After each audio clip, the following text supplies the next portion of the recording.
Hi, I'm Ant and welcome to Ant's Country Life. Over the last year I've worked with a very good friend Kate at the last homely house to build her a pond and a log cabin. As you will see in the video, Kate also likes to use a lot of environmentally friendly and recycled products, which we managed to do during the building of this pond and the log cabin as well. We also added a green roof which gave it a very organic feel to finish the project off, and you'll see in the video it's come out really well, which was a first for me as well, building a green roof. So this was also a learning curve which come out really well. So I would just like to see if you enjoyed this video, do you like, subscribe, put on your notifications, and hopefully you'll watch this and enjoy it. And some of you that follow Kate would probably have seen some of this video that she put out on her channel as well. So I've got a little bit which I can use and show you a little bit more of how it was made. So thanks for watching. I hope you enjoy the video.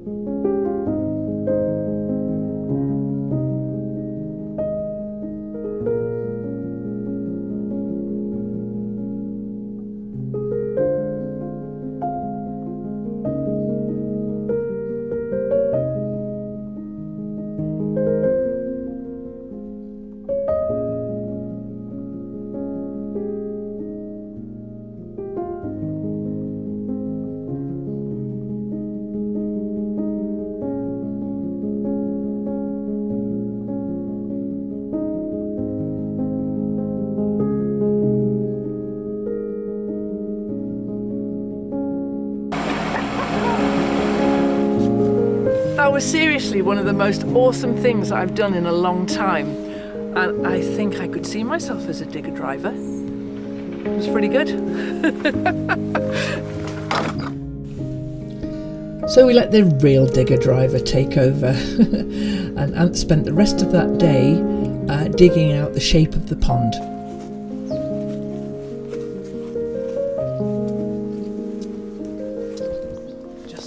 Absolutely perfect. So we're at that stage now where Ant's putting the carpet that we managed to get from the skip here on the farm, very luckily. He's putting that down first, just in case there are any rocks or any, I mean, he's been good about pulling all the wood and stuff out, so there's really not much, but just in case there is anything, the carpet will be the first line of defence for the liner. It's really important to have this wooden structure going around the outside because the soil here is so soft, there would be no defined edge to the pond at all. And then we got a big length of it to go over the top end of the pond, but we don't need that just yet. We were just measuring that out, ready to cover over the next bit that's going to be happening.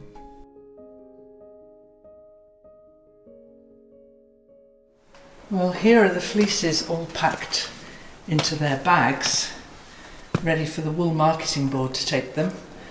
But this one would appear to be mine. This ground is incredibly soft, isn't it? Unbelievably soft. soft. Yeah. But this is why the fleeces will act as a great barrier, because the soil underneath is really soft. Yes. And regardless of how much deeper we go, it's just going to stay soft. Yes.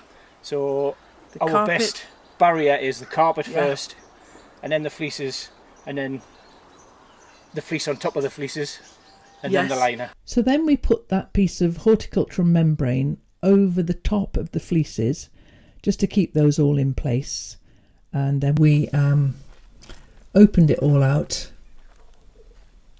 and started to fit it into the pond. Now this is a job that's best done on a day with no wind and with at least 2 people. Open it up, realise that it's actually far bigger than you thought it was, and then just keep on unrolling this liner so it fits the pond. Amazing.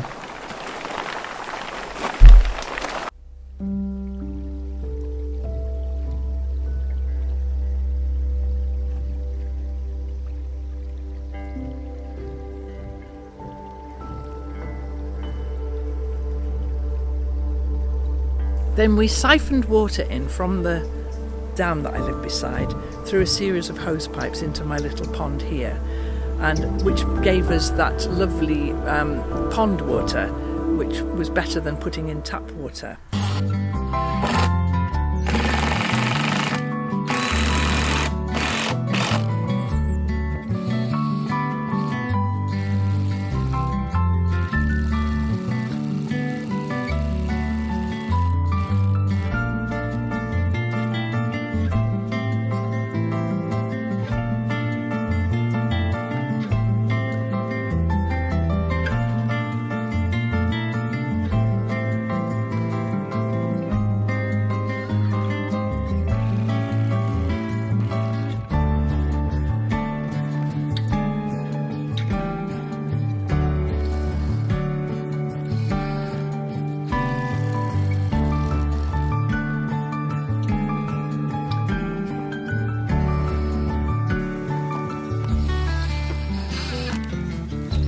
That last video I showed you the veranda, the platform that Ant had built, just overlapping the edge of the pond, which was going to be a lovely, lovely sitting area.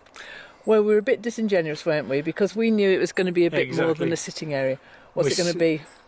Well, it's going to be the veranda too.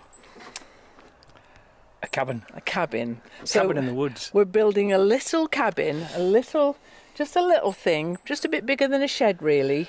Mm-hmm. And it's going to be somewhere that I can, and friends and you can come and sit and have a cup of tea and watch the wildlife through the window.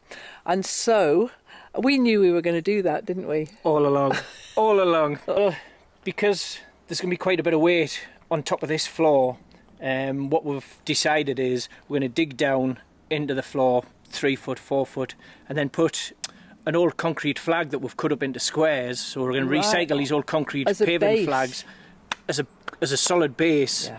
So it'll spread the weight onto the softer area, and then we'll set the post onto it, and then that'll support it far better.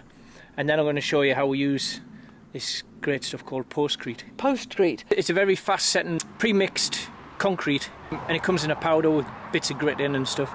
Put the post in, bit of water. It's like making a cake. Pour the postcrete in, stir it around a bit, and it goes hard. And that's about as good at cooking as I get. 20 minutes on gas mark 5, and there it is. 5 minutes and it'll be hard. 5 minutes and 5 minutes and it's hard. Okay, so what we'll have is a very secure base foundation. Yep. Okay. Again in a minute. Okay. So the floor's properly in now. The start of the floor. What's going to happen next is the frame's going to go up. And I think you see that the way that Ant works, the frame's going to go up pretty quickly. So the cabin has a floor. Excellent. It is, isn't it? Excellent. Gives us a nice solid base to work off now. We can. Because what's the next thing? Framing's going up. So decisions to be made by you again. Got a rodent-proof base to the shed. We've got this fantastic insulation, and then this sheet of ply. Is this 3/4 inch ply, exterior ply, so it's resistant to moisture. We'll put that down on the floor. And then we'll think about what kind of coverings we want. And this is where I think maybe Ant, he realises that I'm on Pinterest a lot, looking at interiors of little cabins and how I want all these really nice features. And that's where we might be looking at some interesting little additions as we go on. Like we say, there's lots of plans for this cabin that might be a little bit weird and out there, which I'm responsible for, guys. I only do as I'm told. Yeah, he does actually. He's very good. He's very good. So we've got Ali give us a hand, it's a carry the timber down, job, really. Yeah. The doors and windows. So we're using windows that have not new windows. I was really keen to use some old recycled windows where we could, because I'd like this cabin to look a bit old and a bit sort of frayed around the edges, not brand new. Yeah.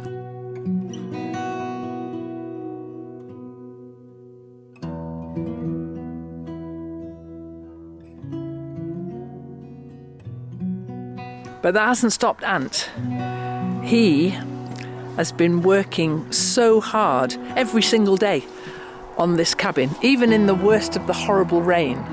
So today he's been putting a veranda cover on. He's been putting this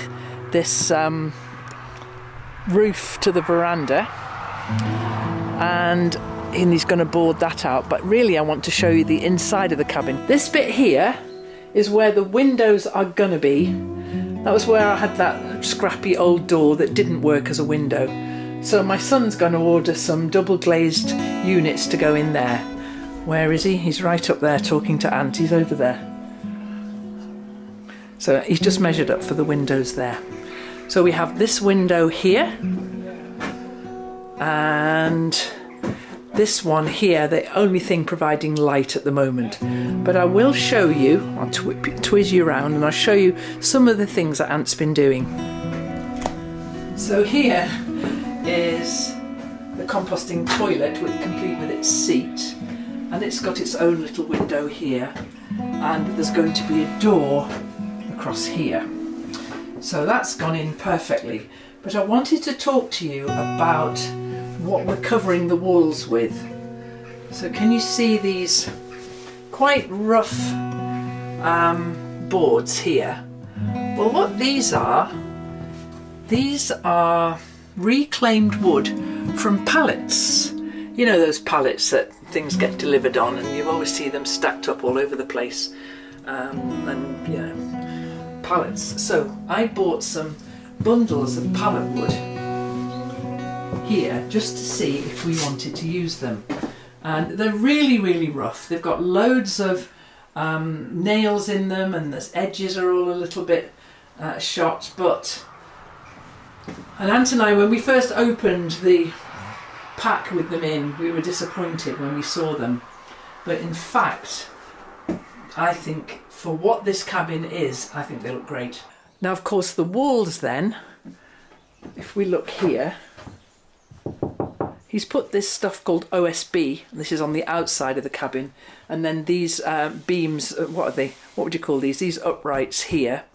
And this gap's particular because we're going to put insulation in there.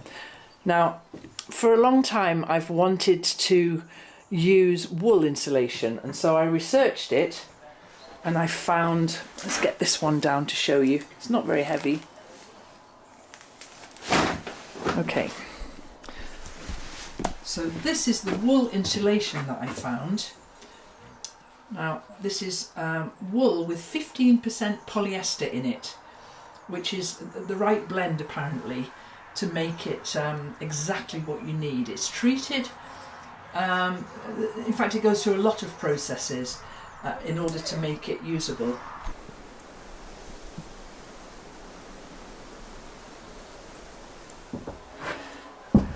Oh, it's not so warm, is it? No, you can tell the weather's changing for sure. The weather's definitely changing. Yeah. So I'm back down in the cabin with Ant now. Now I've been busy in the house, and so he's been cracking on. He's just been working away every day. But yesterday he started to do this one particular thing. Now, talk about that a bit, because I'm amazed by what you're doing. Well, I've seen, Kid does the quilting, and I often pop in and out the house to have a chat first thing in the morning or last thing at night before I go home.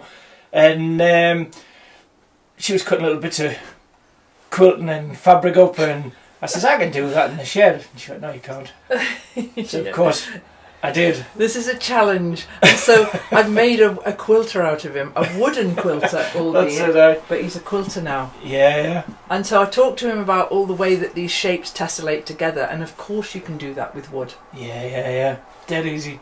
We'll have a saw, a mitre crosscut saw, which you can turn and slide to different angles, and literally put the bit of wood in, chop it at a couple of angles, and there you have wooden fabric for a kit to quilt together, and so some crazy idea that's coming up, I can tell you. This is a crazy idea. This wall here then just had the uprights. What would you call those? Just the framing. The framing. Just had the framing, which we were going to carry on and put the pallet board onto. But then Ant's boarded it out with this stuff, which means that now it works a bit like my design board, and that's exactly what I'm going to do today. Well, the door handle's completed now. Listen to this.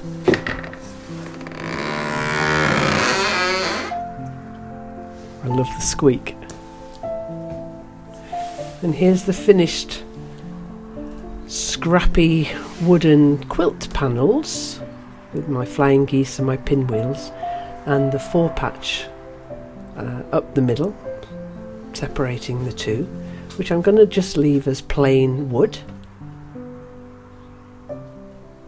I love how this looks.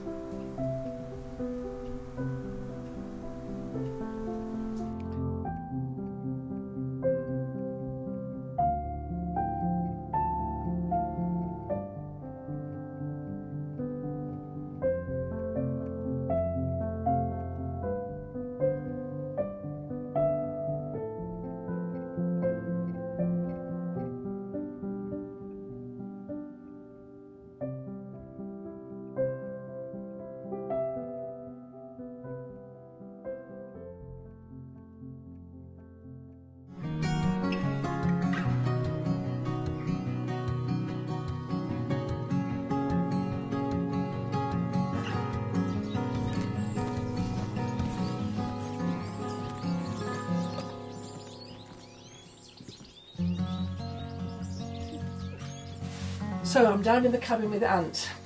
It's been ages, hasn't it, before we could put this window in because of the wind? It has, yeah. We've tried 3 or 4 times, and the weather this last 6 weeks has just been 40, 50 mile an hour gusts, and it's just never let. So we've got a perfect day today. A bit of frost last night, bit of snow. Bit of snow. But we don't want to be handling glass, big pieces of glass, with any chance of a wind. Definitely not. So here we are peeling off the green membrane that Ant put round the cabin to protect it. This is where the windows are going to go. This is a very satisfying job. So all this time I haven't been able to see out of the cabin windows, knowing that that lovely view is just out there.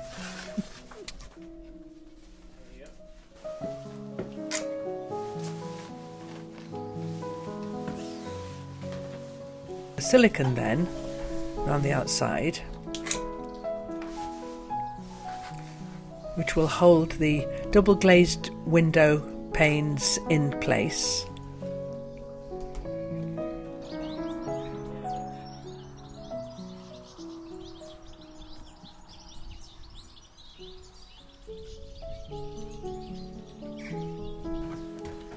Here it comes. What a difference this is going to make. Okay, so in it goes. Now this is where we find out if my son John has measured the gap properly, and it turns out that he has. Goes in there beautifully. Thanks, John. Beautifully. Put something around here. This is so good. So what's going to happen now? I've sewn a tweed sleeve to the top of the curtain, which is the same colour as the curtain, so you can't see it, it's not obvious. Definitely and then not. The pole goes through there. Ant's going to screw it in. Fix this in place, and then the curtain, and there we are. Job sorted.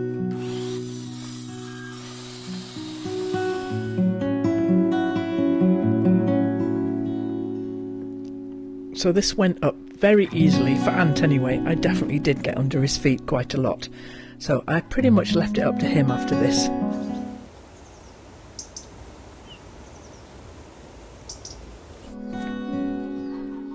He would carry down one of these boards.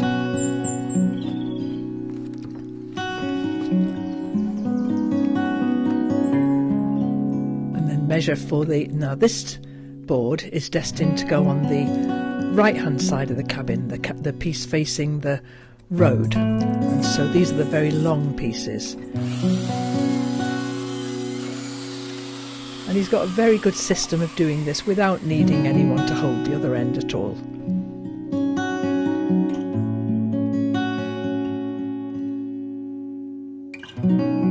And so he measures the piece that he needs and carries the next board down.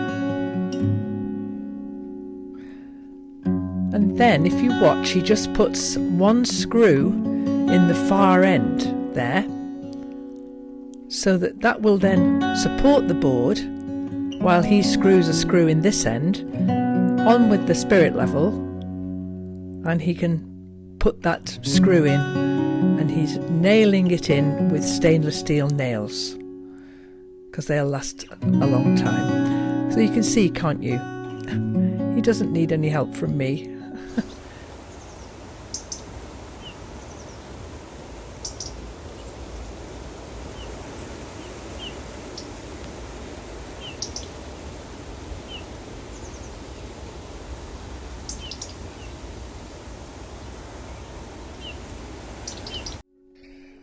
So next Ant was talking about covering the front and sides of the veranda cover, and also the bit at the bottom of the deck. So, and this is where he did need a little bit of help.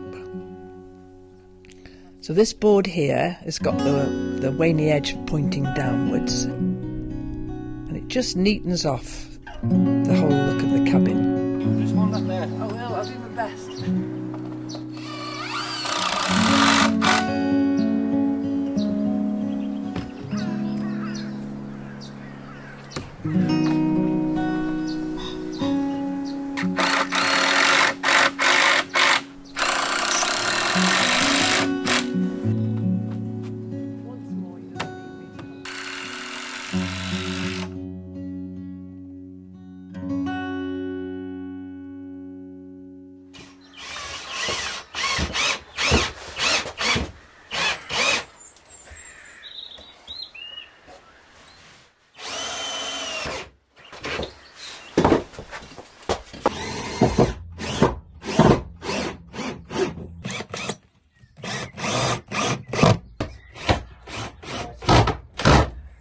And we're done.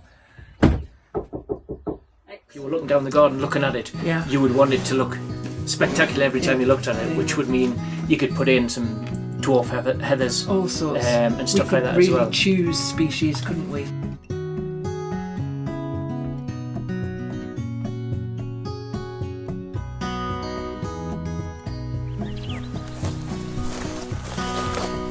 What do you think? Oh, that one looks a bit better. Big stroke there. Oh yeah, this looks right. Coconut mat, Oh, okay. kind of fibre that it's grown on, so you hold it all together. That one looks better. Yeah, I think it'll be absolutely fine.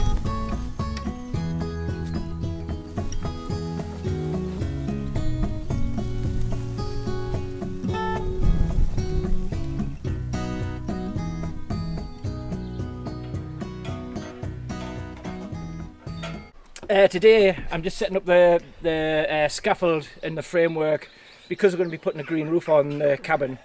We need to be up a height off the floor Yeah. to work easily. So today it's just setting out, get the scaffold ready, cut all the bits of extra wood, and Yeah. get There's all the quite a lot of pieces, prep. bits and pieces together that we need. With anything like this, there's always a load Yeah, of prep, isn't That's there? right. And then Okay. we'll get that sorted, and then hopefully we'll have Kate up on the scaffold. And Oh well, maybe. You know how I Put the just like green to roof get on. under his feet. I'll probably do that today. All right then. So absolutely brilliant. We're doing a green roof because I've always wanted to do something like that in a, you know, what I'd really like is to put a green roof over my entire house. But Yeah. we're not going to manage that, are we? We'll just it's do probably the cabin. only time I say no. Yeah, okay. But All right, definitely not. that's fine. So first of all, we'll put another plastic sheet on top of this one to protect the roof Yes. and stop any water seeping through. Yeah. And then we'll put the drainage, The drainage layer down, which is like a woven plastic kind of drainage, open And it membrane, just isn't it? provides like a gap, doesn't it? Yeah. It's a bit of a gap. So if looked at we get a several heavy different- downpour of rain, it runs straight through, and we've dug drainage points on the back, or I've cut drainage points, I should say, on the wood on the back, and all the excess water will run out through the drainage underneath.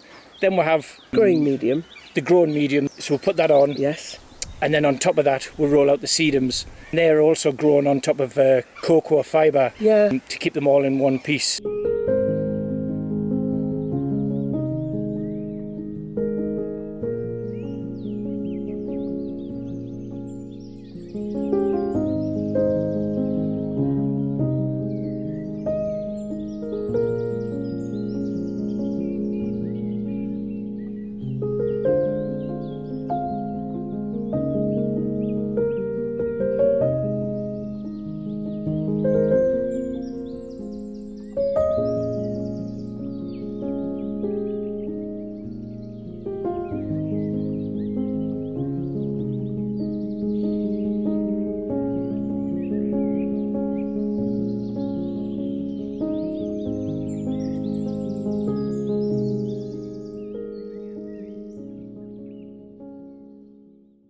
Tell us a bit more about what we can do over time with this by planting other things in here. Yeah. Well, another option that we'll have as well is we can plant bulbs into it, the likes of grape hyacinths and crocuses and stuff like that.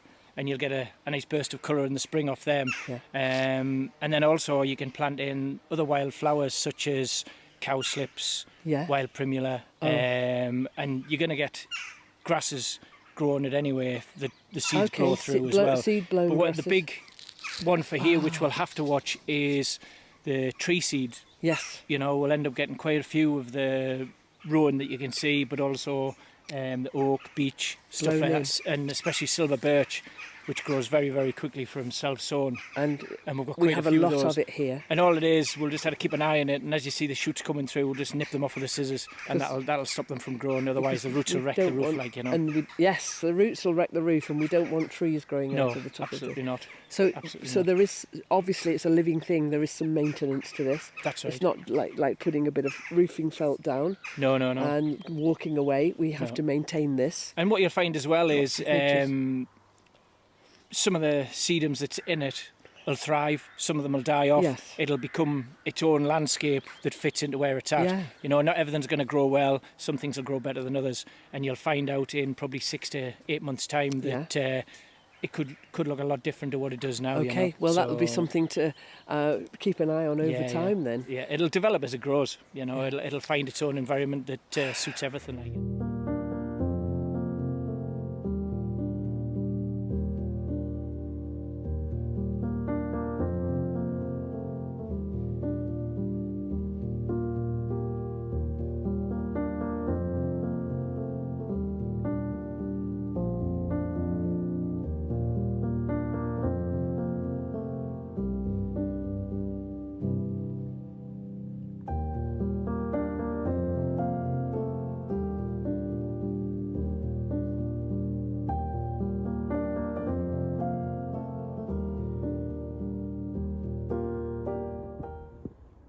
As you can see here, this is the pond and the log cabin as well now, more or less finished. We'll put a handrail on and put some more boards on the doors.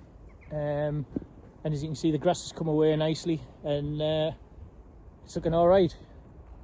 So Ant's come today to help me do a job, a different job. And I said, oh, while you're here, do you think you could put up my lights on the cabins free today? So. Oh, there's lots of them, isn't there? It certainly is. It's very long. I got the longest one I could.